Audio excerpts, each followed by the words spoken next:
Bharatiya Janata party के mayor प्रत्याशी राजीव जैन और वार्ड 16 से भाजपा पार्षद प्रत्याशी नवीन मंगला ने चौहान अस्पताल वाली गली में भाजपा के पक्ष में वोट की अपील की। इस मौके पर वार्ड 16 से भाजपा प्रत्याशी नवीन मंगला ने कहा कि पार्षद का कार्य सुबह 6 बजे से शुरू होकर रात के 12 बजे तक चलता है। उन्होंने कहा कि अगर आप लोग मुझे आशीर्वाद देते हैं तो वार्ड 16 को राजीव जैन जी के आशीर्वाद से सोनीपत का सबसे अच्छा वार्ड बनाऊंगा। मेयर प्रत्याशी राजीव जैन ने कहा कि जिस तरह से बंगाल के लोगों ने ज्यादा मतदान कर भाजपा को विजय दिलाया है, इस तरह से आप लोग भी ज्यादा से ज्यादा मतदान करें और सोनीपत में भाजपा के ट्रिपल इंजन सरकार बनाएं।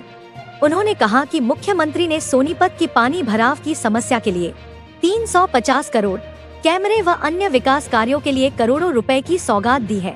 आने वाले 5 वर्षों में भाजपा सोनीपत का विकास गुड़गांव की तरह करेगी। तो हमारा भी तजुर्बा है 40 साल का। ये बूथ जो है हम कभी हारे नहीं, और मैं उपस्थित सम्मानित मंच, क्योंकि सब ने भाषण भी दिए हैं, सब जान भी गए हैं एक दूसरे को। हमारे संजय सिंगला जी भी पहुँचे हैं, इनका भी स्वागत है। और आज नगर निगम के चुनाव में 4 दिन का समय शेष बचा है। कल मुख्यमंत्री जी आए, पूरे सोनीपत के अंदर हजारों की तादाद में हर वार्ड में उन्होंने जनता से जो है रूबरू हुए, जनता से संवाद किया और एक विश्वास उन्होंने दिलाया कि अगले 5 साल में इस सोनीपत की समस्याओं को जो है जड़ मूल से ख़त्म करने का काम करेंगे। 9 महीने पहले मुझे आपने आशीर्वाद दिया, अच्छे बहुमत से दिया, और मैंने भी 9 महीने जो है दिन रात आप लोगों की सेवा में खड़े होकर काम किया। 4 डिग्री टेम्परेचर में जब लोग गूदड़ों से नहीं निकलते, हम सड़क पर झाड़ू लेकर खड़े थे। और भाई मैं तो एक बात कहता हूँ, ये अतुल जैन जी भी बैठे हैं, हमारे साथ इन्होंने काम किया है। मैंने मेयर के रूप में नहीं बल्कि पार्षद के रूप में काम किया, क्योंकि हमारे जो है 9 वार्डों में भारतीय जनता पार्टी के नहीं कांग्रेस के पार्षद थे। हमने जो है उनका भी विश्वास जीतना था, उनकी भी समस्याओं का समाधान करना था। क्योंकि कांग्रेस के पार्षद तो ये कहा करते कि भाई मेयर बीजेपी का है, हम क्या करें, हमारी तो चलती नहीं। 2019 में भी विधायक आपने बनाया कांग्रेस का, वो भी यही जवाब देता था, अरे का फिर गलती कर दोगे तो फिर ये जवाब मिलेंगे, काम तो होना नहीं। इसलिए मैं आप लोगों से कहना चाहता हूँ कि भाई ऊपर और नीचे का चक्कर छोड़ कर, कई लोग जो है मुझे मिलते हैं गली मोहल्लों में, मैं जा रहा हूँ 40-40 सभाओं को संबोधित कर रहा हूँ, तो लोग मेरे कान में कह देते हैं भाई ऊपर वाली तो तेरी देंगे पक्की है, पर नीचे वाली थोड़ी सी बेविचार करें। मैं कहता हूँ कि भाई विचार करने की ज़रूरत नहीं है, सोचने की ज़रूरत नहीं है। जब पश्चिम बंगाल की जनता ने ममता बनर्जी का गढ़ उखाड़ के फेंक दिया, तो भाई ऐसा इतिहास जो है नगर निगम सोनीपत में रच दो कि 23 के 23 कमल खिले। और मैं ये विश्वास दिलाता हूँ कि भाई,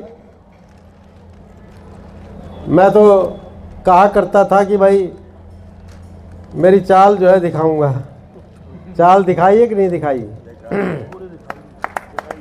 और ये तो 9 महीने की कच्ची नौकरी थी। चरण सिंह तो यूनियन का लीडर है, इसने बेरा है, ये 5 साल के लिए पक्की नौकरी मिलेगी, तो फिर आपके कार्यों में कसर छोड़ेंगे क्या? और इसी तर्ज पे मना बना दो जी, फिर एक तरफ आ जी। आपका बच्चा हूँ, भाषण वाली को बात नहीं, यही खेला कूदा बड़ा हुआ हूँ जी, आपके बीच में रहा हूँ, जैन साहब से काम करना सीखा हूँ, राजनीति जैन साहब से सीखी है, सक्रिय रूप से जैन साहब लाए अब मेरे को समाज में जी। नवीन से नवीन मंगला बनाने वाले यही व्यक्तित्व है। और मेरे सम्मुख सभी मेरे ताऊ बैठे हैं जो भारतीय जनता पार्टी के स्तंभ, जिन्होंने एक सपना देखा था कि भारतीय जनता पार्टी का कमल का फूल पूरे संसार में, पूरे भारत में होगा, उसी की तर्ज पे पश्चिम बंगाल में भी कमल खिलना, ये इन पुरोधाओं की मेहनत है, इन स्तंभों की मेहनत है कि वहाँ आज कमल का फूल खिला। जहाँ जय श्री राम का नारा बोलने में भी आपत्ति होती थी, आज वहाँ जय श्री राम के नारे लग रहे हैं। अभी हम टीवी पे देख रहा था जी मैं, कौन सी विधानसभा थी, वहाँ पे दुर्गा मंदिर था जी हमारा, वो अब खुला जी। ये सरकार भाजपा की बनने के बाद, भाजपा है तो सनातन है, सनातन है तो हम सब हैं। और मेरे साथ हमारे भाई पार्षद अतुल जैन जी, अरविंद मित्तल जी, बड़े भाई जितेंद्र जी और सभी, मेरे नाम बबीता जी हमारी मंडल की अध्यक्ष है, भाभी हमारी जय भगवान जी बैठे हैं जी, मेरे ताऊ सूरज जी जो कि हमारे मजबूती से इस काम में लगे हुए थे।